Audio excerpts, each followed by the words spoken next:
All right. If you hear a sound in the background, that's most likely the fan. It's actually a little warm where I'm at right now, so I have the fan going and I really don't want to turn it off. So if you can hear it, that's what that weird noise in the background is. It's nothing to worry about. But yes, episode 18, Salvation. And so this one was a much better improvement. This was a better episode than the last one we got. I will say it is 100 times better.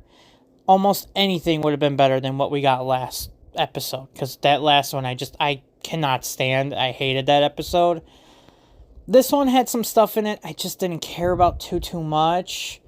But yeah, let's just get right into it. Let's not diddle daddle anymore.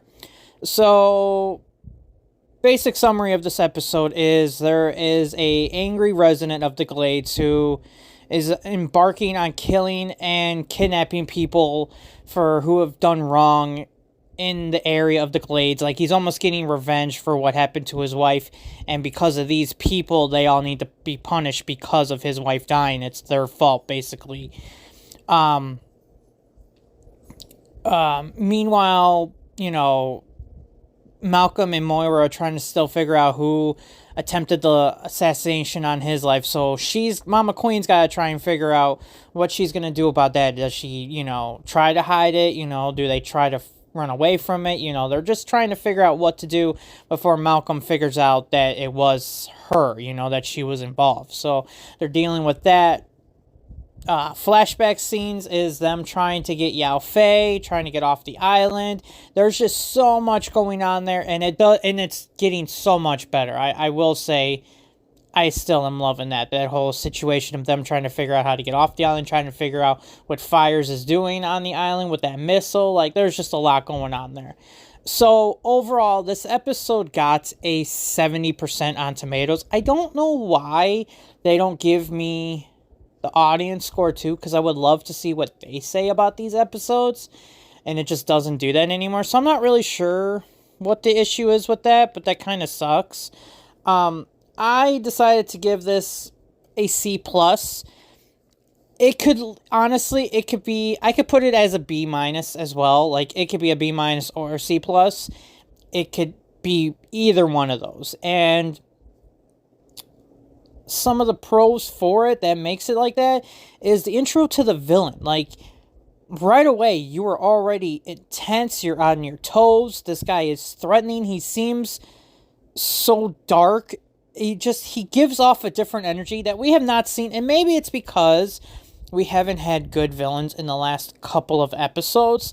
The last couple of villains have been kind of lackluster. Nothing to write home about, nothing to even care or even remember other than how bad they were. So getting this type of a villain, it definitely elevated it. Like, maybe that's why. So he might not necessarily be a great villain, but the intro to him and how he's going about doing it, it just makes him a little bit better than what we've seen. And the motivation behind him as why he is doing everything, he's trying to get revenge and try to inspire the city to be better. He's trying to do it the same way that the Arrow is doing it, but he's going about it in a totally different way. So you can kind of understand what he's doing, but at the same time, you kind of are like, dude, you're going too far. And that's what Oliver's trying to tell him. And when he asks him, like, how are we any different? And, like, there really isn't much of a difference, The only difference is Oliver's learning from his mistakes. Meanwhile, this guy, he's just dead focused on kill, kill, kill, kill, kill.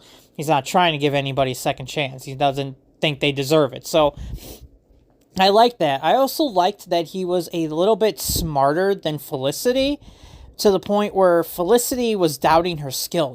She had no idea what was going on. It took her forever to crack his firewall. He had this under so much firewall because he was a tech guy at his job. So he knows what he's doing, and he's putting her skills to the test. So I kind of liked seeing that as well, having her question herself and doubt herself, and then wondering how she deals with this.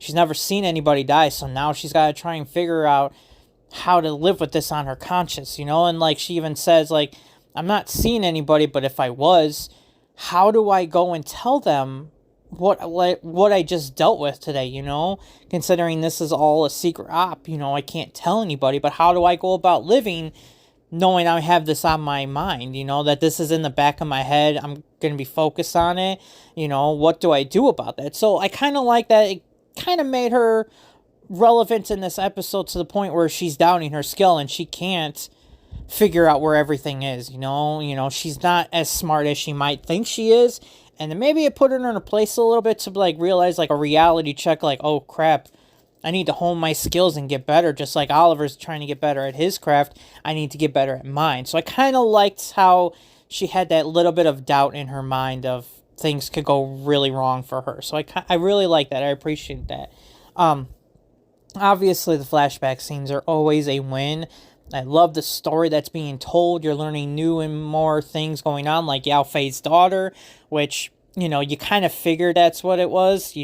I mean, they even basically kind of tell you in an episode before where Yao Fei, he doesn't say exactly why he stopped staying there or even why he has his daughter, why Fires has his daughter. But, I like that they're building more onto that. They're trying to figure out what the plan is for the missile, what's actually going on. So I like what's building on there. It is I'm almost more focused on that than the main story that we had in this episode, right? I'd rather, this was another, I'd rather be in the flashback part of it than in the main present, so it also hurts it because I feel like the con in this is this episode felt like it was missing something. I don't know if it's the mood I'm in or what, but it felt like there was something missing. Like I wasn't fully invested on what was going on. The Roy and Thea thing, okay, they're going back and forth fighting. Roy doesn't need to do this. Thea tells him he can be better. Like, we've heard it a million times. We've already heard it a million times in this show already. So, maybe I'm just not into that. The Sarah story, I don't really care too much. And maybe that's because I know what's going on, in the later seasons. But right now, I just really don't care. And then it seems like it was all of an end when they find out that the girl who was in the pictures wasn't even Sarah. It was some other girl who was there. And the mom's just got guilt about how she's the reason why Sarah was on the boat. And it's her fault. She feels like it's her fault and Sarah's dead because of her. So it just seemed like it kind of went in a circle to the point where, okay, we're back where we are. Sarah's dead. Nobody found anything. It almost seemed pointless having this in the last couple of episodes. So I wasn't into that, The only interesting thing other than the flashback story was the whole Moira thing. But even then didn't have much on there. Obviously, Malcolm found out who is putting the hit on him in a way. But also still nothing happened because Mama Queen is off scot-free. There's no mention of her being part of it, so we're back to square one with everything again. So I don't know, it just felt like something was missing, and I don't know what it was, but I don't know how to explain it. But when you're watching something and after you watch it, you're kind of like, yeah, that was okay. I mean, it wasn't bad, but it wasn't anything great. Nothing I'm gonna remember, or nothing stood out too much. So it was just a rough, I wouldn't say rough episode, because it was a whole lot better than the last episode, than episode 17. So I will give it that, but it didn't do much for me story-wise. It felt like things wrapped up, but didn't end up doing anything. It didn't advance anything. The only thing that really advanced is them looking at the tunnels, like the subway tunnels in the end of it, and finding out that symbol that we've been seeing throughout the season in the book, that's the whole undertaking. Like, they know something's going on with the Glades, and this group has to do with it. So they are getting closer to figuring out what the undertaking is. They're figuring out what everybody in the book, what they mean to what's going on in the Glades. So other than that, it didn't seem like nothing else was going anywhere. It seemed like we were going in circles and nothing was really progressing here, So it just seemed like a filler episode. Like, we probably didn't need this episode, just like we definitely didn't need the last episode. But we got it. It wasn't anything special. I can move on and say that this wasn't going to kill me. It definitely was nothing as bad as the last one. So, yeah, overall, B minus, C plus. Not terrible, but middle of the road, nothing special. You know, definitely wasn't where the heights were for those other episodes where we were hitting A's, A pluses, and all that. So hopefully we can get back to that as we are getting closer and closer to the end here when we go into episode 19.